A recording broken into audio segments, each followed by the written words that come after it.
poder que tem a oração de um justo. Oração daqueles que realmente confiam no Senhor, daqueles que realmente confessam com sua boca o Deus vivo, o Deus Todo-Poderoso. Eu te convido a abrir sua Bíblia em Juízes, capítulo 6, é o 7º livro da Bíblia. Em nome de Jesus.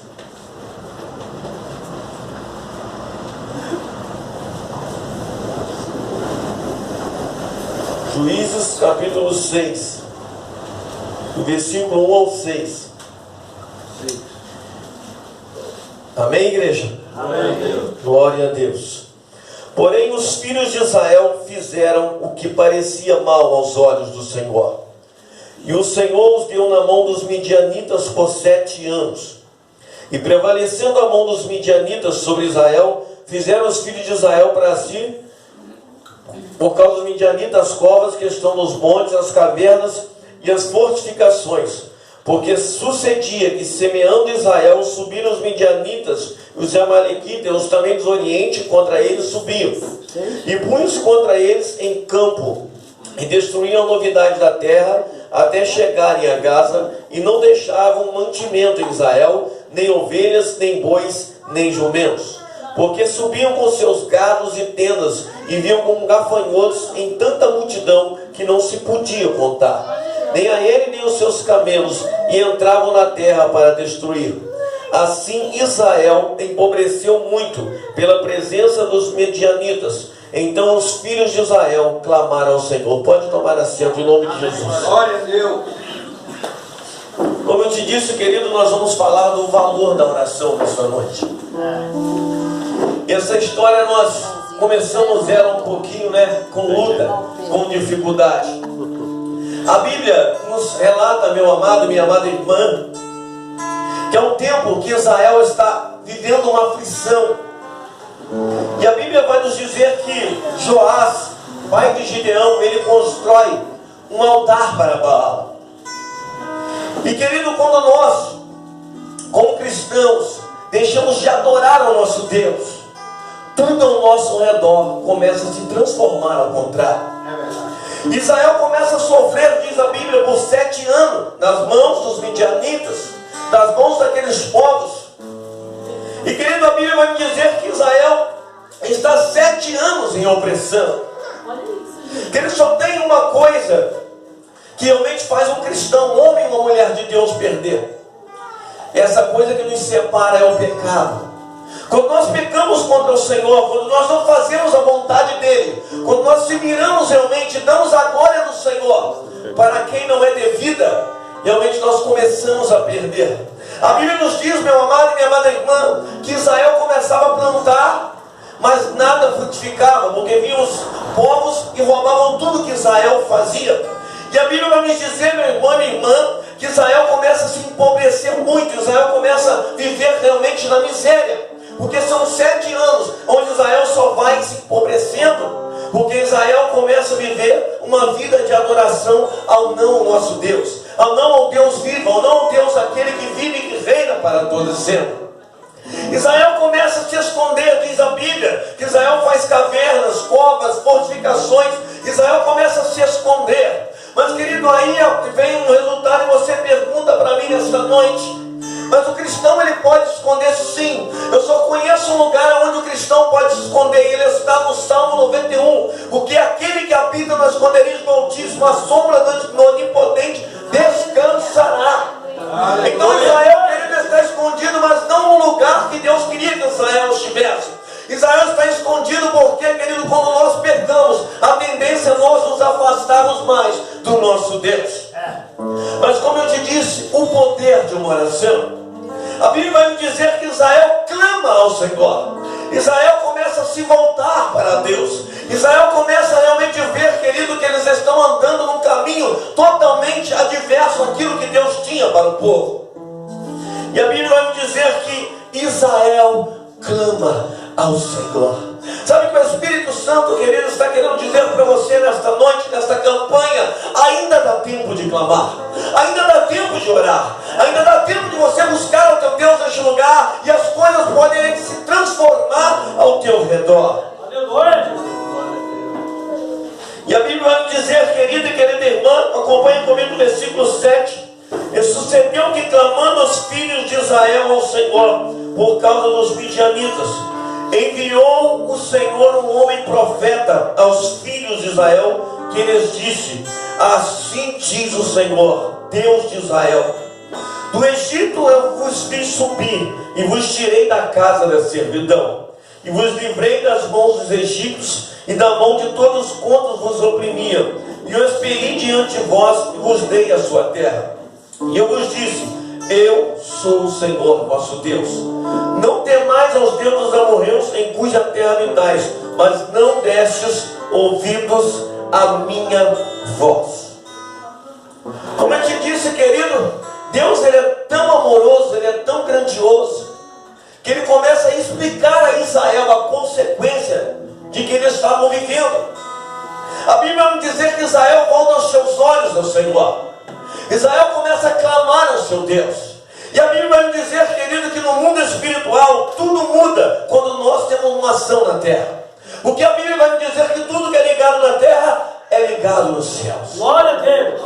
E querido, Israel toma atitude, no mundo espiritual tudo começa a mudar. E Deus começa a mostrar para Israel a causa realmente de por que Israel estava vivendo aquilo.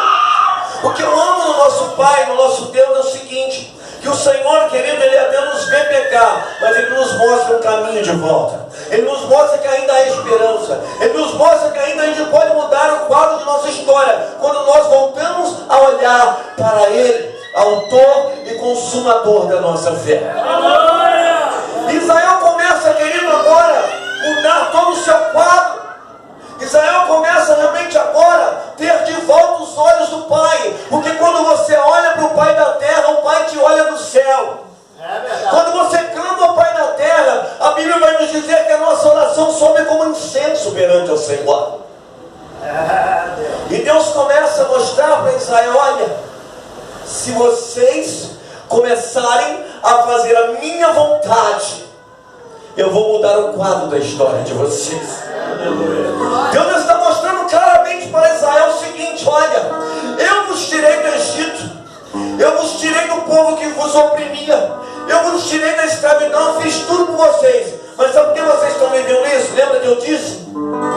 Não sirvas a outros deuses. Sabe o que papai está dizendo? Eu não divido a minha glória com ninguém. Sabe o que Deus está falando para Israel? Eu não quero a minha glória dividida. Eu quero um povo que me ama de todo o coração. E Deus começa a ouvir a Israel. Deus começa realmente, querido, a comunicar com o povo novamente. Você quer ter a atenção de um pai? Você quer ver um filho agradar ao seu pai? É voltar a se comunicar com ele. Meu Deus. Sabe que o Espírito Santo, querido, quer ministrar sobre nossas vidas nesta noite? Que ele quer comunhão conosco neste lugar. Deus tem intimidade comigo, com você neste lugar. Querido, porque já foi cantado aqui nesta noite: sem intimidade comigo não há como você vencer. Aleluia. Mas quando você tem intimidade com teu Pai, querido, parece que o céu se rasga e Deus começa a ouvir, querido, e tudo no mundo espiritual começa a girar ao teu favor.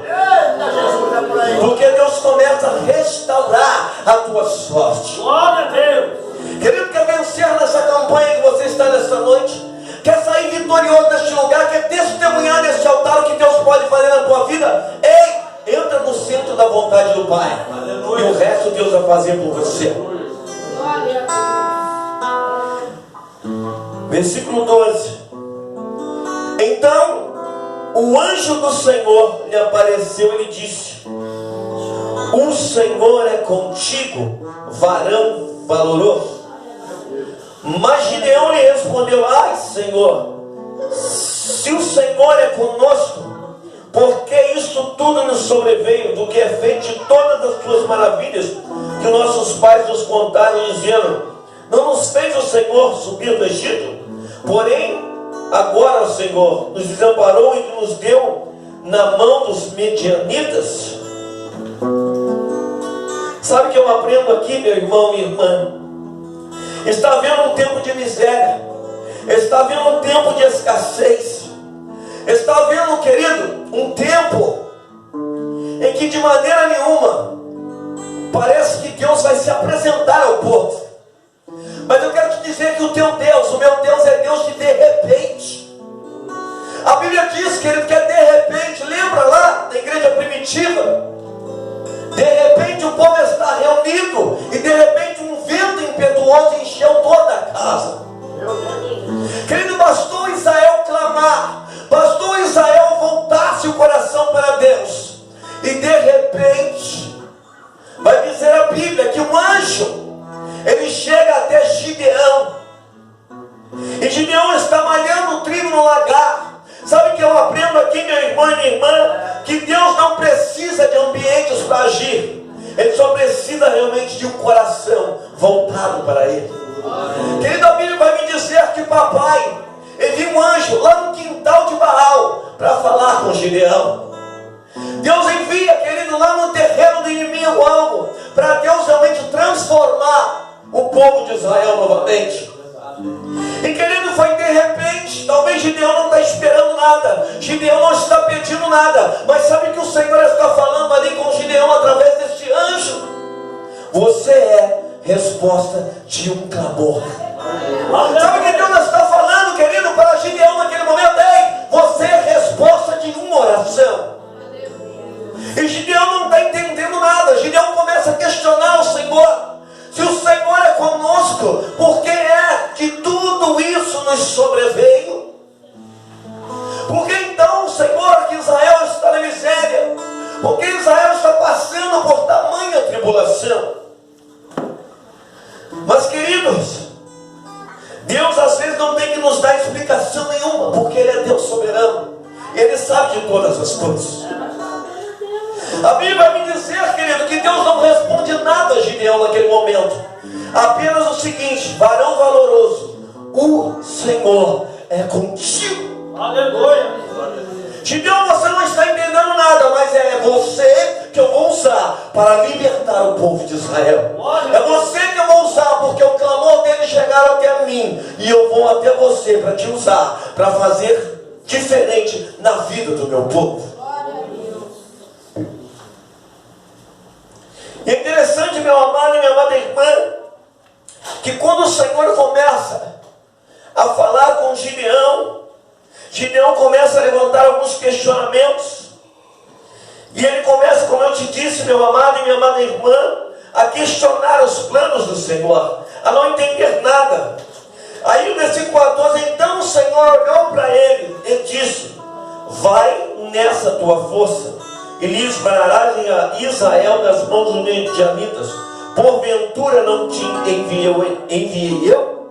E ele lhe disse: ai, Senhor meu, com que livrarei Israel? Eis que o meu mineiro é o mais pobre de Manassés, e eu o menor na casa de meus pais. Meu Deus. Queridos, não é assim? Mas logo eu, Senhor, eu sou o menor da casa, eu sou o mais pobre. Mas sabe por que eu creio que Deus olhou para Gideão? A Bíblia vai me dizer, meu irmão e minha irmã, que quando aquele anjo é até Gideão, ele está malhando o trigo no lagar. Sabe o que eu aprendo aqui? Deus busca trabalhadores. Quando Deus foi ungir Davi, Davi estava cuidando das ovelhas do pai. Deus não chama, desculpe meu irmão, ninguém à toa, mas quem quer trabalhar. E Deus viu no coração de Gideão alguém que quer fazer algo, alguém que pode fazer alguma coisa por sua obra, porque Gideão está preocupado com o povo. A Bíblia nos diz que ele está malhando o trigo no lagar porque ele estava escondendo para que o povo não roube mais Israel. Ele estava cuidando realmente dos interesses do povo. E Deus viu no coração de Gideão: você é capaz.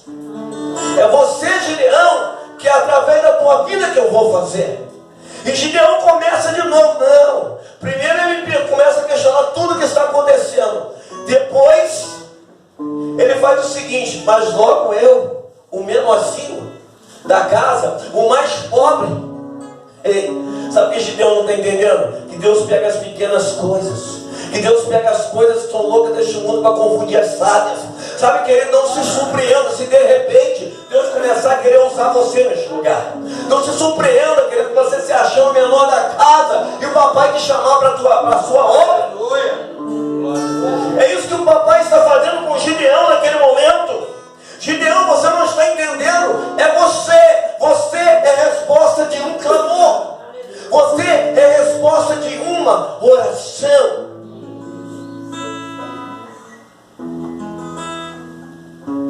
Versículo 16.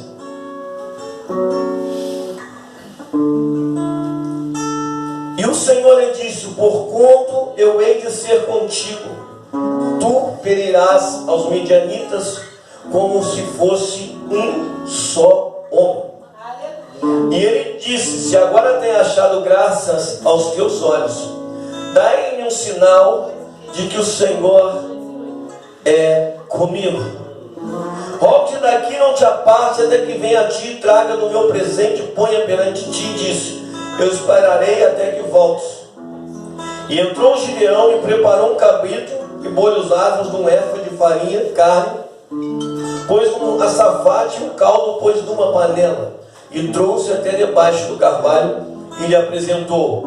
Porém o anjo de Deus lhe disse: toma a carne e o bolo asmo e põe sobre esta penha e veste o caldo, e assim o fez.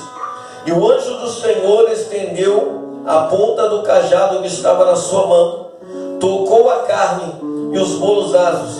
Então subiu o fogo da penha e consumiu a carne e os bolos asmos, e o anjo do Senhor desapareceu dos seus olhos. Então viu Gideão que era o anjo do Senhor, e disse Gideão: ah, Senhor Jeová, que eu vi o anjo do Senhor face a face. Porém o Senhor disse: Pai seja contigo, não temas, não morrerás. Meu Deus.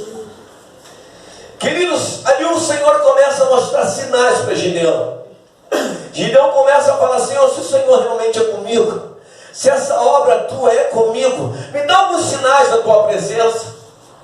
E o que o papai faz? Então tá, vai lá, faz o bolo, pega a farinha, faz o que você tem que fazer. E o anjo vai ali e consome tudo aquilo que Gideão tinha feito. E Gideão entende que o anjo do Senhor era com ele naquele lugar.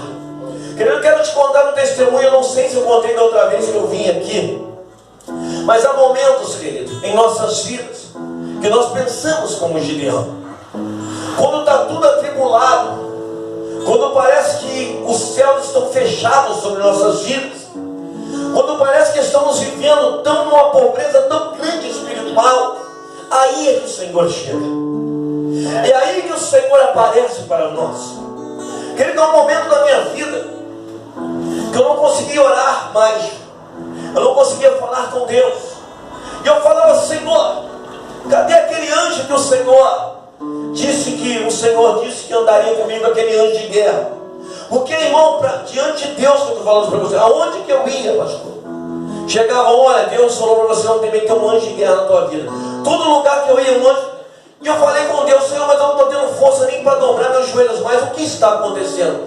Cadê aquele anjo de guerra? Irmãos, no outro dia eu fui trabalhar, e quando eu cheguei no meu trabalho, eu não moro nos fundos do quintal do meu pai, minha entrada é individual. Quando eu voltei, escovei meu dente, almocei. Quando eu estava voltando para trabalhar, minha mãe disse: Leonardo, vem aqui. Eu falei: o que foi, mãe? Ela: de volta aqui. Eu falei: o que foi? Você estava em casa de manhã? Eu falei: não. Você estava em... Claro que não, mãe. Mas eu vi um homem de branco correndo no seu corredor para lá e para cá. Sabe o que é isso, querido? A resposta de uma oração. Eu estou falando isso, querido, para a glória de Deus, para você entender que você está aqui. Mas toda vez que você clama, toda vez que você ora, toda vez que você abre a tua boca, Deus está ouvindo a tua oração. Como eu te disse, meu amado e minha amada irmã, talvez não é a resposta que você quer naquele momento, mas a Bíblia, querida, ela nos diz claramente que a nossa oração é como um incenso que sobe perante o trono do Senhor. E a Bíblia diz que eles ficam como um cálice. Querido, eu só quero te dizer: vai enchendo esse cálice de oração. Continua falando com teu Pai, que a qualquer momento, querido, esse cálice vai transbordar e Deus vai trazer uma resposta para a tua vida. Glória a Deus. Louvado seja o nome do Senhor. Versículo 25. E aconteceu naquela mesma noite que o Senhor lhe disse: toma o boi de teu pai, a saber, o segundo boi de 7 anos. Eu quero que você grave bem esse versículo aqui, essa segunda parte. E aconteceu naquela mesma noite que o Senhor lhe disse: toma o boi de teu pai, a saber, o segundo boi de 7 anos, e derruba o altar de Baal que é de teu pai, e corta o bosque que está ao pé dele, e edifica ao Senhor teu Deus um altar no cume deste lugar forte, no lugar conveniente, e toma o segundo boi e oferece em holocausto com lenha e corta o bosque.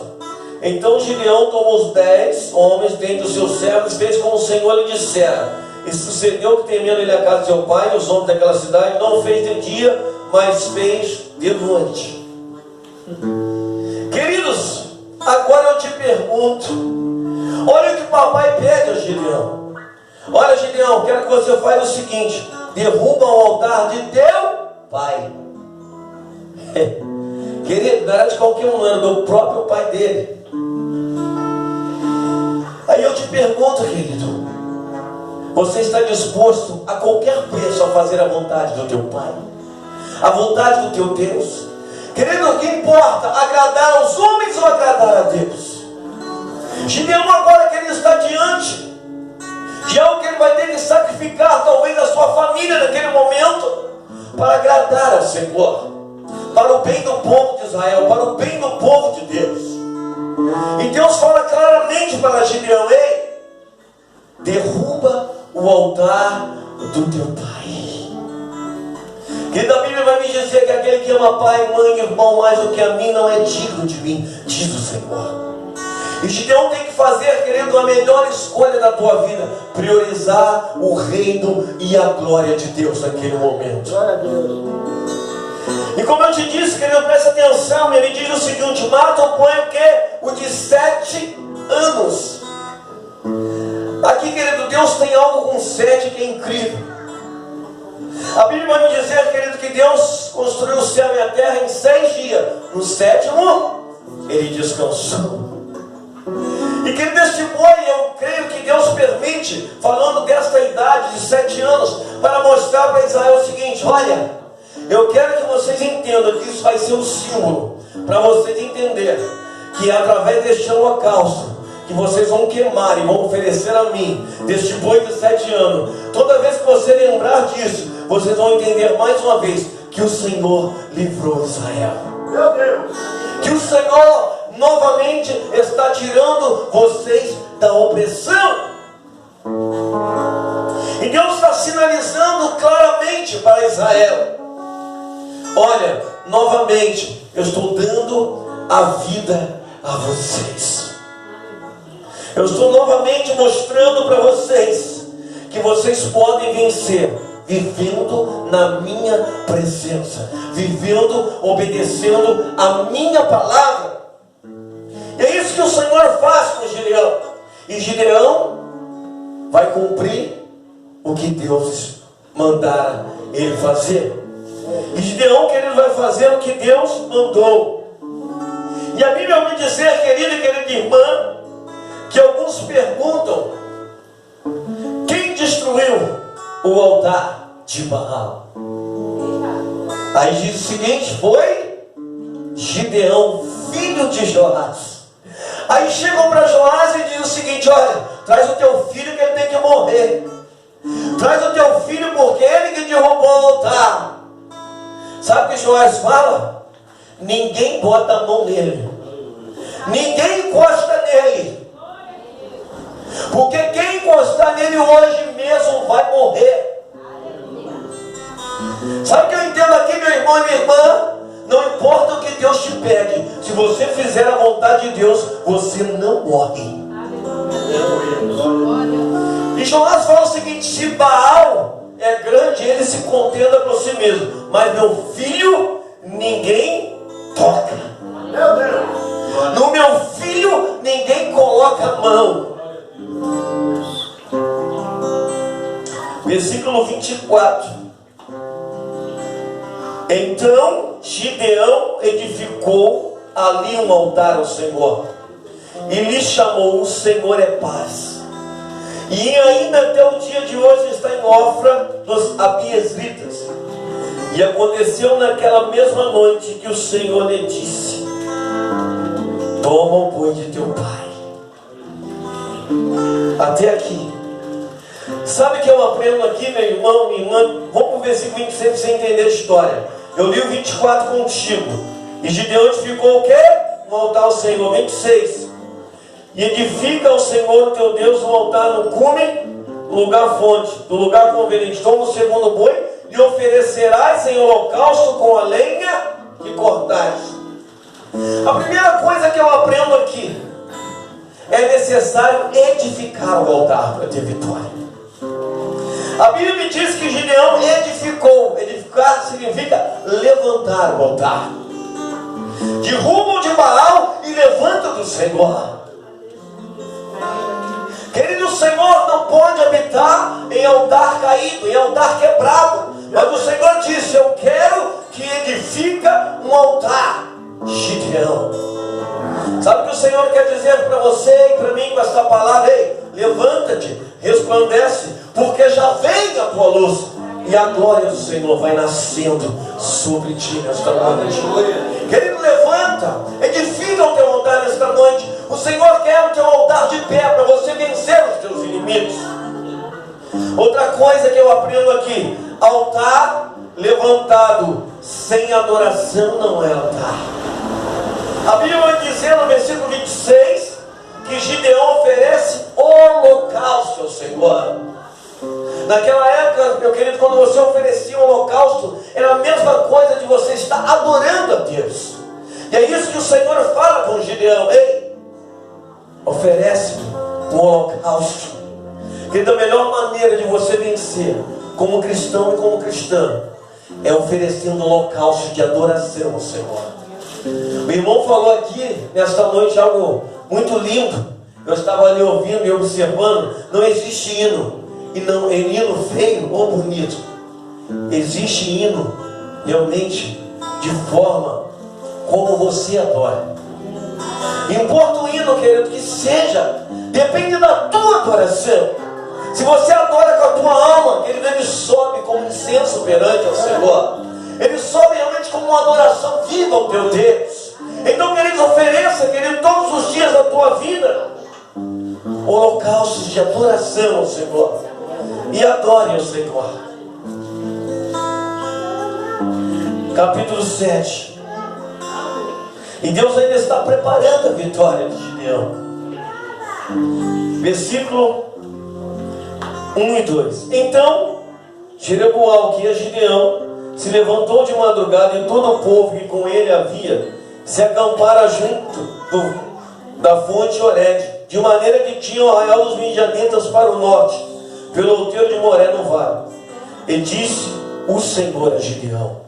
Sabe o que eu acho lindo em Deus? Que Deus está sempre falando conosco. Muito é o povo que está contigo para eu dar os midianitas em sua mão, a fim de que Israel não se glorie contra mim, dizendo: a minha mão me livrou. Agora, pois, aprega aos ouvidos do povo, dizendo: quem for covarde, medroso, volte, e vá-se apressadamente das montanhas de Gileade. Então voltaram do povo 22.000, e 10.000 ficaram. Até aqui. Deus, ele tem algumas maneiras matemáticas de trabalhar.